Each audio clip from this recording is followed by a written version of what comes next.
But yeah, first video.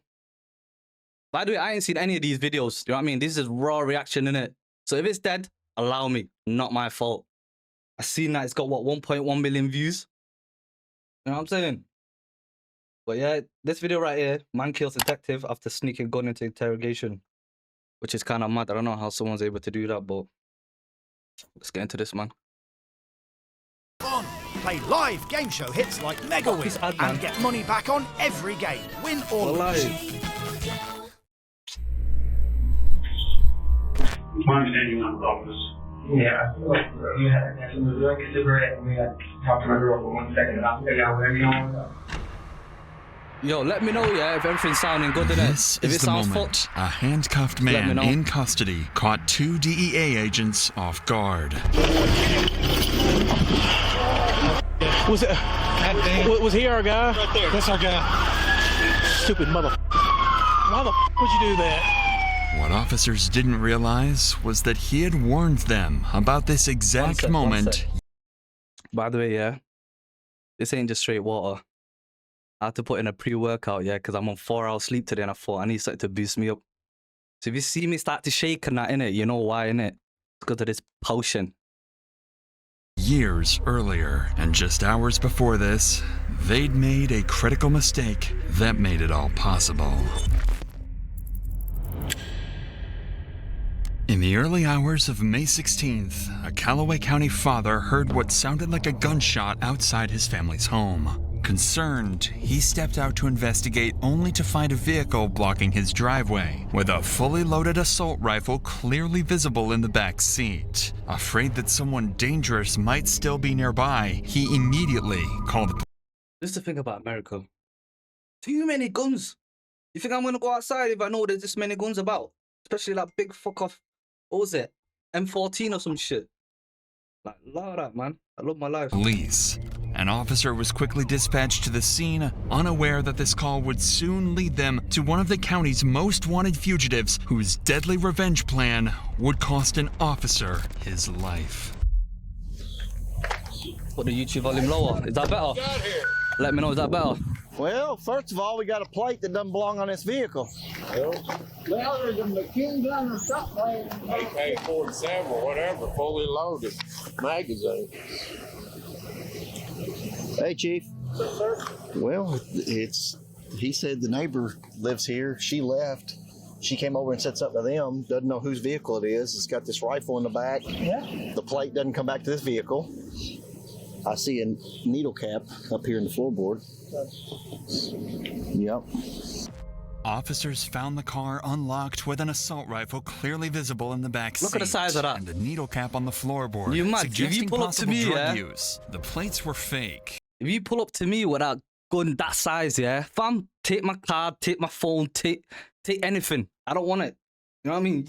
You deserve it. But when deputies ran the vehicle's identification number, it revealed something far worse. The car belonged to a notorious criminal, one whom the DEA had been chasing for months. Gary Rowland, a 30-year-old parolee with multiple outstanding warrants, who had been quoted saying, "I'm never going back to prison hearing me the whole time? alive." Knowing that Gary was likely in the neighborhood, officers narrowed down their search, and through CCTV and witness reports, they were quickly able to locate him in an apartment complex nearby. They moved in and made the arrest without incident. Before Gary was transported to jail, however, he surprised deputies by offering critical information about local narcotics and firearms trafficking in exchange for a reduced sentence. So instead of going to jail, they took him to the police station for questioning, unaware that this decision would lead to the murder of one of their colleagues just hours later.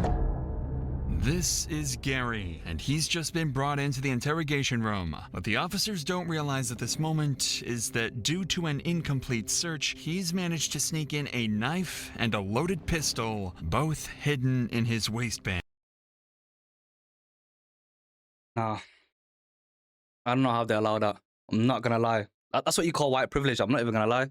If that was me, yeah, these men will be tickling my balls to find whatever they need to. I swear to God.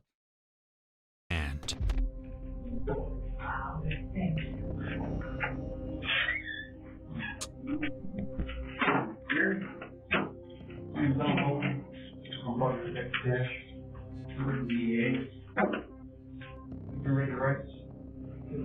This is Jody Cash and his colleague, Donald Bowman, both members of a DEA task force. Worth knowing is that Detective Jody actually has history with Gary. Back in 2017, Jody managed to arrest him on drug and firearms charges, offenses that sent him to prison for years. What neither Cash nor Bowman knows is that Gary is armed, and one of them won't make it out alive. My understanding of the office. Yeah, I feel like you have to drink a cigarette and then talk to my girl for 1 second and I'll figure out whatever you want. I don't know about your girl, but I can definitely help you with some drink. I don't smoke, but I can smoke around with a cigarette. Naturally, officers wanted to hear everything Gary had to say, so they let him take a smoke break. But this would turn out to be a mistake.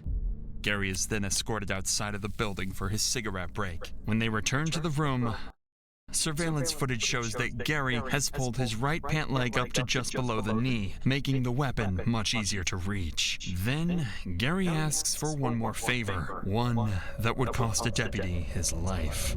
Can you show us?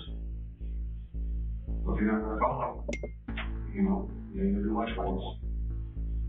With Vinted's new electronics category, you can save again and again. Oh, yeah, I'm not paying for YouTube ads. I swear I'm not paying for that shit. With What's that? The power to breathe.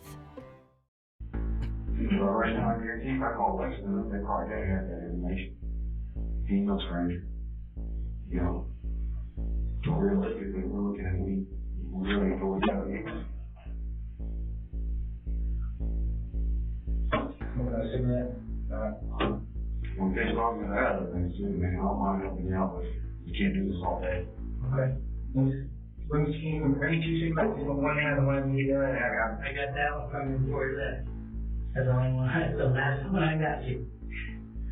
You don't smoke anything about it? Yeah. Believing they're on the verge of obtaining crucial information, deputies Cash and Bowman grant Gary's request again. They follow him outside, but this time, they won't be coming back.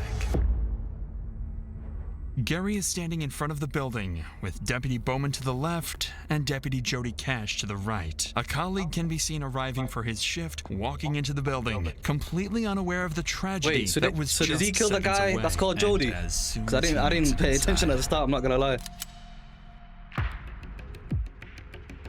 Oh, he did. He did. Nah.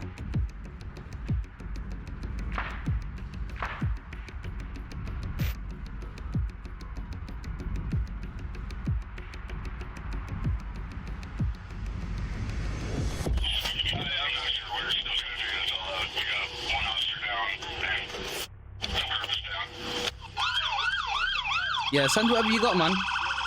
Whatever you got, send it over. Nick, someone didn't search him. It was in his waistband. I hope it hurts. Hell yeah. No, go over there to Jody. Stay alive, go to Jody. Go to Jody first. Go to Jody first. You need to go be with Bowman because Jody's not doing good, man. Somebody needs to be with Bowman. Yep. Yeah, go sit somewhere else, Brian. He's done for it. Yeah.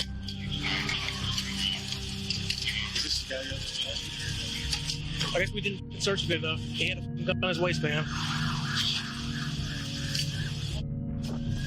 Stupid motherfucker. 44-year-old Jody Cash was Someone's getting chefed in the house, I'll tell you that. That's a big mistake. Big mistake. I'm not gonna lie. transported to the hospital in critical condition, but tragically, he succumbed to his wounds shortly after, and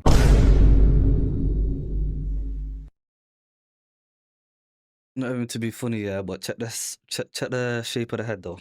RIP to him, but fucking hell. was pronounced dead. He had served in law enforcement for 22 years and has spent the last 2 on a special DEA task force. In the following weeks, an investigation was launched to determine how a convicted felon managed to smuggle a gun into the sheriff's office and kill a police officer. Based on the evidence gathered, investigators concluded that that day, no one searched Gary thoroughly enough. In response, Deputy Jody Cash's wife, Karen Cash, and Deputy Donald Bowman filed a lawsuit against law enforcement. The suit...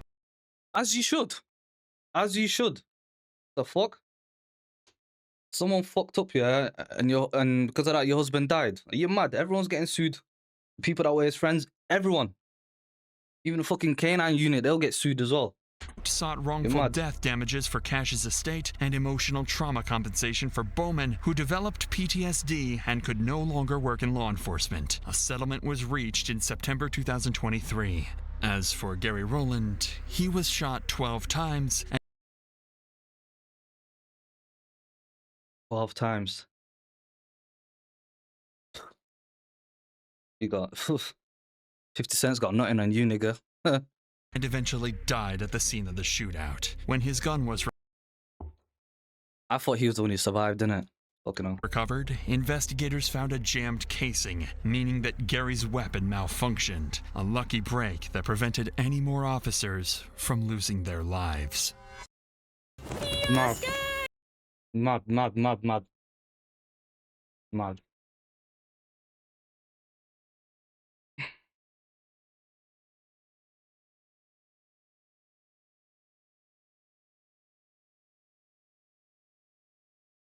Someone says to you, I don't think you're a bad guy. They 100% think you're a bad guy. Facts. Trying to patronize you or not. That's how the Fed move, man. Try be on your side and shag you in the end.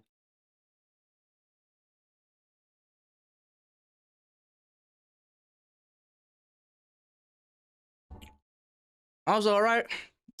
Not the best video. You know what I mean? RIP to, was it Gary, Jody? One of them anyway.